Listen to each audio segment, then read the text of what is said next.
à l'Île-de-France. Nos journalistes ont arpenté les rayons de 2 supermarchés avec la même liste, mais pas les mêmes prix. Ici, à Fort-de-France, le prix du kilo de riz de marque Onkel Benz est à 8,06 €. Ici, en région parisienne, le même produit de marque identique est à 3,32 €, c'est-à-dire 2,5 fois moins cher. De fortes différences de prix dans tous les rayons. Selon nos relevés, notre bouteille de lait en région parisienne est à 1,23 €. En Martinique, 1,79 €, plus 46%. Pour les pâtes, 1,88 € dans l'Hexagone. C'est 91% plus cher en Martinique. Quant au café, plus 100%. De quoi exaspérer les consommateurs martiniquais. 13h30, les députés Marcelin Nadeau et Jean-Philippe Nil leur attendent depuis près d'1h30 au commissariat de Fort-de-France. Ils souhaitent voir dans quelles conditions se déroule la garde à vue de Rodrigue Petitot. Ils sortent du commissariat pour expliquer aux journalistes que la loi les autorise à faire ce genre de visite, mais que pour s'entretenir avec le leader de la contestation contre la vie chère, c'était plutôt compliqué. Nos collègues en France utilisent fréquemment cet article pour rendre ce type de visite. Ça n'a jamais posé aucun problème. Donc là encore, il faudra savoir si on est à géométrie ou à géographie variable au niveau du droit. Que toutes celles et ceux qui veulent nous priver de ce droit fondamental, prévu par l'article 719 du Code de procédure pénale, eh bien que sachent qu'en tant que députés, nous voulons faire notre travail et que nous sommes déterminés à rester jusqu'à ce que nous ayons vu M. Petitot. Quand nous étions à 2 mètres du lieu de l'interpellation, de l'incarcération, de la garde à vue de M. Petitot, la procureure a appelé pour donner un avis négatif.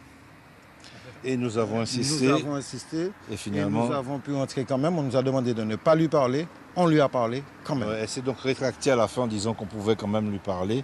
Et nous avons pu faire notre travail de contrôle et de vérification des conditions donc, de garde à vue de M. Petitot. J'ai été très surpris qu'on arrive devant un juge d'instruction. Très surpris.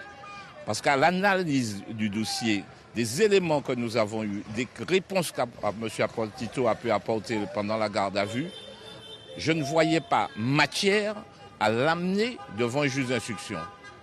Et le juge d'instruction nous donne raison, c'est qu'elle constate à la lecture du dossier, et après que M. Petitot ait accepté de répondre à ces questions alors qu'il pouvait garder le silence à ce moment de la procédure, elle a fait la déduction qu'il n'y a pas d'éléments suffisants pour le mettre en examen.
C'est légitime le combat qu'on mène là, il n'y aura pas de violence. Rodrigue Petitot dit le R en direct sur les réseaux. Tout comme les quelques autres militants, il est à la caisse de Carrefour Dillon et tous ont un caddie bien rempli de courses. On a essayé de faire un chariot moyen. Regardez combien ça fait, puis si c'est accessible, ben, voilà, on le prend parce qu'on est de bonne foi. Si c'est accessible, on prend. Si c'est pas accessible, on va voir comment on se débrouille. Mais sinon, l'action du jour, c'est quand même de venir faire des courses là où c'est pas cher. En bout de caisse, un chariot d'une valeur de 424 €. Le prix de chaque article est commenté par les militants. Sardine. C'est pas gros poisson, sardine. D'accord? Ketchup.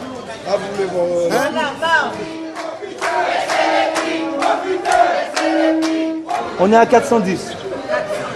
J'ai enlevé 3 articles. Combien j'ai enlevé? Voilà, j'ai enlevé 3 articles.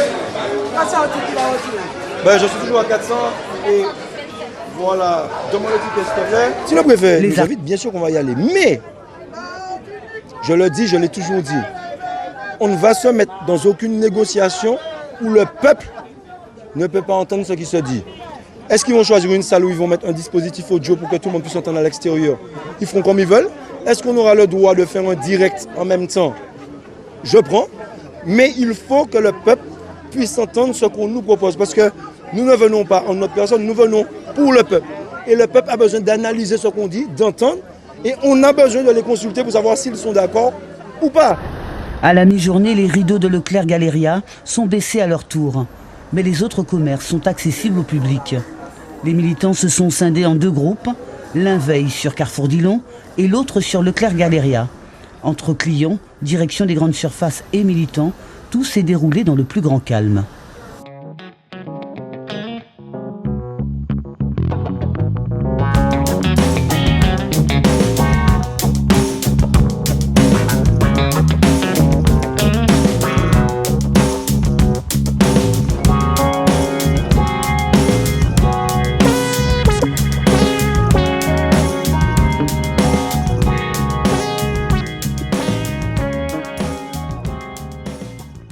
Le mot d'ordre, c'est de pouvoir attaquer tous les intérêts économiques, en particulier et en priorité du groupe GBH. Ils empêchent, eux, d'encaisser l'argent dont ils sont si friands et apparemment dont ils ne veulent pas se départir au profit des Martiniquais qui font tourner leur système. Il est hors de question que nos élus, que nos collectivités fassent encore un effort financier pour permettre aux marges bénéficiaires de ne pas bouger. La profitation, c'est terminé. Donc nous bloquons tous les commerces alimentaires ou non alimentaires du syndicat de la grande distribution. Ils peuvent tous venir nous dire « laissez-nous ouvrir, on n'a rien à voir avec l'alimentation ». Nous, c'est comme ça qu'on va les faire plier de manière toujours pacifique. Alors, moi, la mobilité.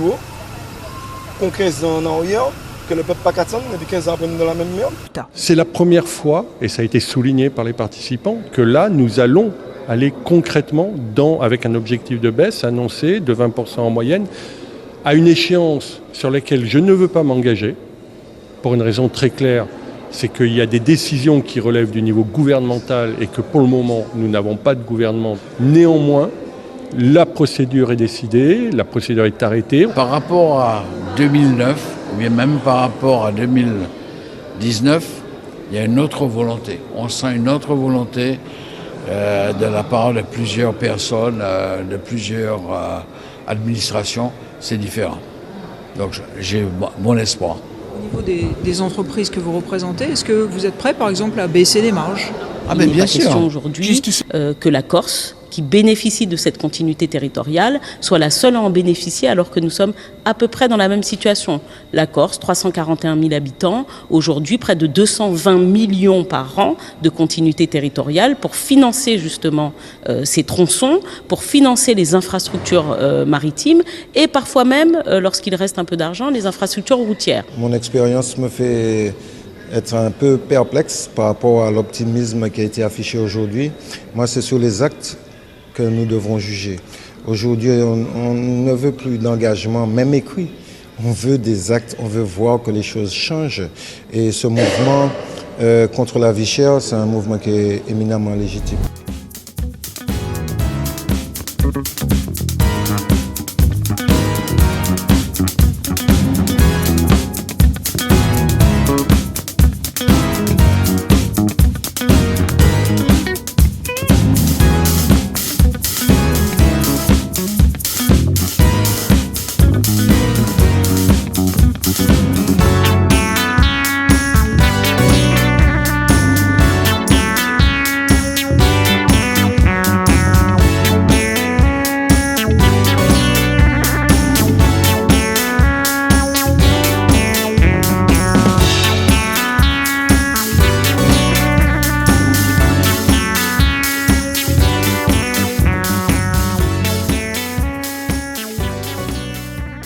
Les actions se mènent au bon endroit, qu'on arrête cet octroi de mer absolument scandaleux, qu'on baisse le nombre de fonctionnaires qui ne font rien, qui ne sont même pas affectés, qu'on paye 40% plus cher, et derrière on aura un pouvoir d'achat qui sera normal.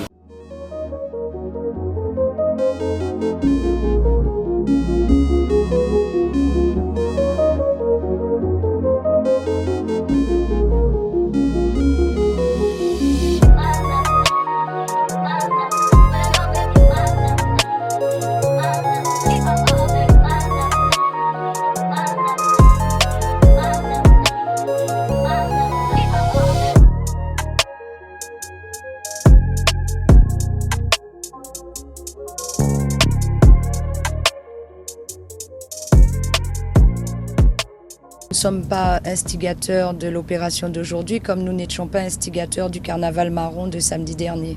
C'est tout simplement, la mayonnaise est en train de prendre et nous avons la chance d'avoir des camionneurs qui eux aussi supportent la vie chère eu égard à ce qu'on a pu échanger entre nous sur la cherté de la vie. Et c'est tout à fait naturellement qu'ils nous soutiennent au Airprac. Et comme on a dit que c'était un rassemblement populaire, visiblement toutes les branches commencent à converger vers nous et nous en sommes très heureux. Sensible aussi à l'octroi de mer comme moyen de protéger notre production. Alors, quand il y a des produits qui sont des produits de première nécessité et qui ne sont pas produits chez nous, donc ce n'est pas la peine de les assujettir à l'octroi de mer. Par contre, il faut que cet outil qui est l'octroi de mer demeure, parce que, comme je l'ai dit, je le répète, un pays qui ne produit pas est un pays qui n'existe pas.